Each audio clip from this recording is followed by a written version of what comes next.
Pak Amran, bagaimana sih kondisi pertanian di Indonesia saat ini? Indonesia ini negara besar, negara subur, potensinya luar biasa. Kita bisa membandingkan dengan negara lain, katakanlah negara Jerman, Korea Selatan, Taiwan.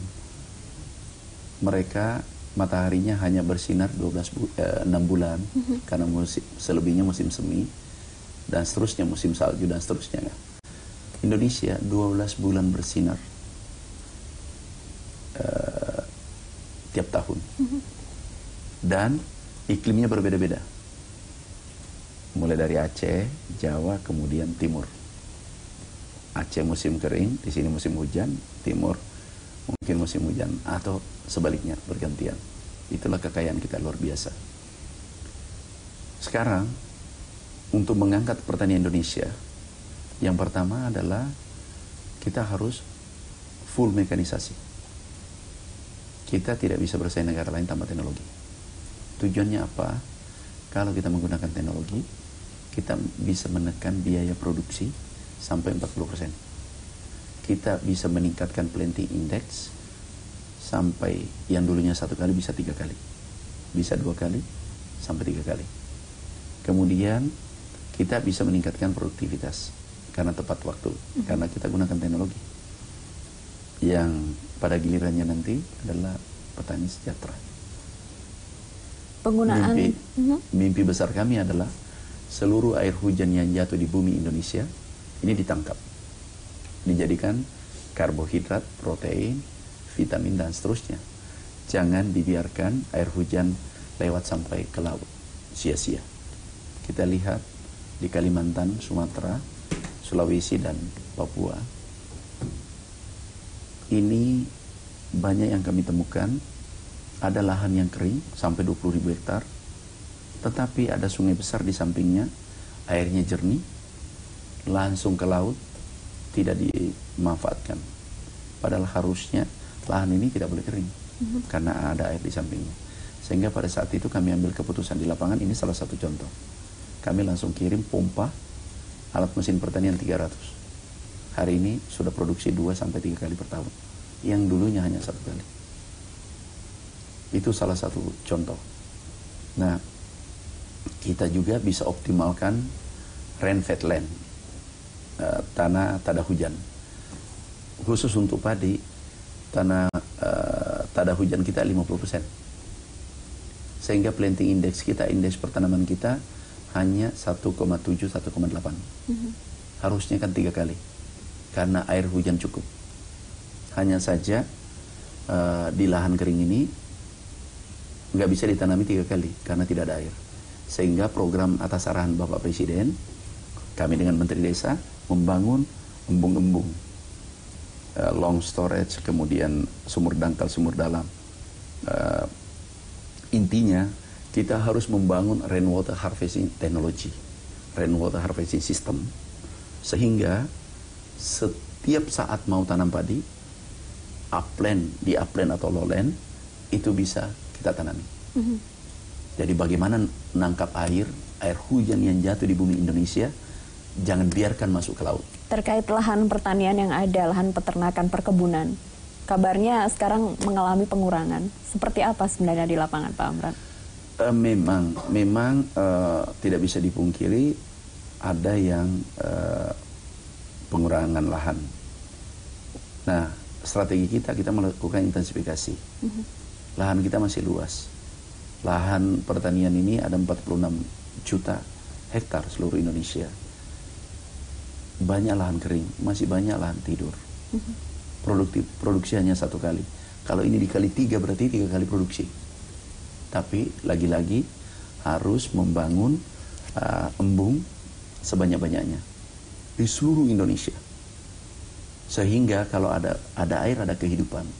Kalau ada embung, bisa ada ikan di situ, bisa ada bebek berenang, bisa ada ayam, bisa menanam sayuran di sekitarnya, sehingga petani tidak lagi membeli sayuran ke pasar, tidak lagi membeli beras karena punya beras sendiri, tidak lagi membeli ikan karena punya ikan sendiri. Karbohidrat, protein dia produksi sendiri. Kalau ke pasar tinggal beli baju. Oke, terkait lahan pertanian, sawah yang rusak. Ini apa solusi yang Anda tawarkan? Seperti di kampung saya di Batu, dulu padi, stroberi bisa tumbuh subur di sana. Tapi kemudian belakangan sudah tidak bisa lagi karena lahan kering, tidak cocok, tanaman mati. Solusinya seperti apa? Sekarang ini kami menuju pertanian organik. Kemudian kita juga memperbaiki infrastruktur. Kita sudah memperbaiki irigasi tersier. Bapak Presiden target 3 juta dalam waktu 3 tahun. Alhamdulillah 1,5 tahun selesai 3 juta hektar. Jadi 1,5 tahun lebih cepat daripada perintah Bapak Presiden. Ini juga sangat membantu petani kita. Nah, kemudian alat mesin pertanian ini kan bisa memperbaiki struktur tanah. Kalau hanya cangkul kan lebih dangkal. Kalau menggunakan mekanisasi, pengolahannya lebih bagus sehingga tanaman bisa tumbuh, perakarnya lebih bagus. Ini kita berikan naik 2000%. Wow. Tertinggi dalam sejarah. Nah, ini program kita. Mungkin boleh kita tanya langsung petani di lapangan. Mereka merasakan dampaknya. Programnya begitu mendukung petani untuk terus menjalankan profesinya. Lalu skillnya seperti apa? Apakah petani bisa melakukan semuanya? Kita melakukan edukasi. Kita mengajak dosen, mahasiswa melakukan pendampingan. Kita harus mengedukasi mereka. Nggak sulit. Kemarin teknologi dengan mekanisasi nggak ada hambatan. Cepat sekali. Mudah mereka kita ajari. Sekarang sudah bisa menggunakan. Anak-anak zaman sekarang, Pak, mahasiswa mungkin yang sudah lulus perguruan tinggi, apakah masih melihat profesi sebagai petani ini menjanjikan? Nah, ini yang kami rubah mindsetnya. Dulu kalau petani kotor, miskin, dan seterusnya. Jadi dianggap di tengah masyarakat bahwa bertani itu adalah orang yang miskin, orang yang tidak mampu. Padahal kalau kita lihat konglomerat di Indonesia ada 10 konglomerat, itu 8 atau 9 dari sektor pertanian.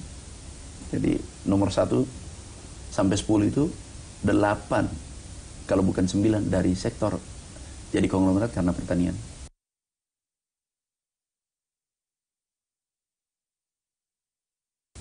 Salah satunya besar di sektor pertanian dan bisa menjadi menteri yang ada di samping saya. Kemudian anak muda. Sekarang kami mencoba menggerakkan ada namanya Gempita, Gerakan Pemuda Tani Indonesia. Anak muda ada 300.000 sekarang ikut. Wow, dari seluruh Indonesia. Ya. Kami berikan alat combine harvester, kami berikan traktor mereka supaya mereka tertarik di sektor pertanian. Dan bisa menelpon temannya sambil ngolah tanah. Bisa telepon temannya bisa sambil video call begitu ya. Video call sambil panen. Sekarang ternyata pemuda ini alhamdulillah meningkat begitu pesat. Ada 300.000 pemuda tani yang turun. Mayoritas ada di mana, Pak? Jawa tersebar, Jawa, Kalimantan, Sumatera, Sulawesi. Artinya? Dan salah satu contoh jagung berhasil. Itu yang gerakan adalah salah satunya adalah pemuda tani yang Indonesia. diekspor. Iya. Wow. Kuburan pun ditanami. Bisa, Pak? Iya, karena kebijakannya tepat. Bapak Presiden memberikan kebijakan tepat. Harga floor price-nya 3.150. Jadi petani sederhana.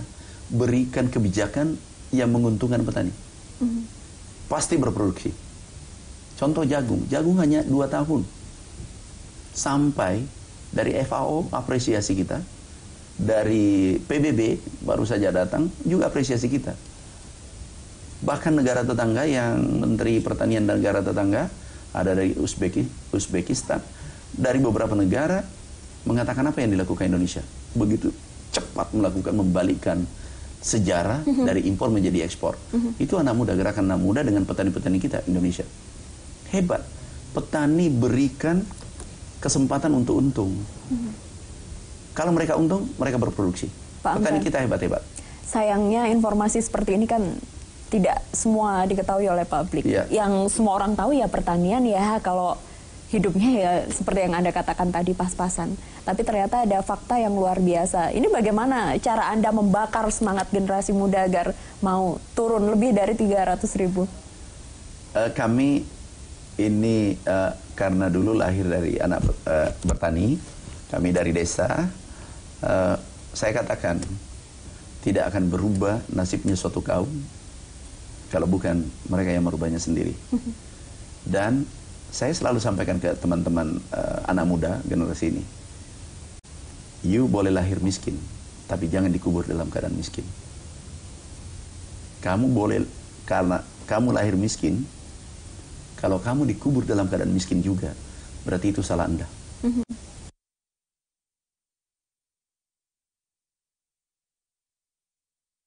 Karena banyak fakta menunjukkan bahwa orang miskin bisa jadi konglomerat.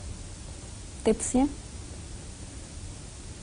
Pertama, jujur, disiplin, kerja keras, punya komitmen, berdoa.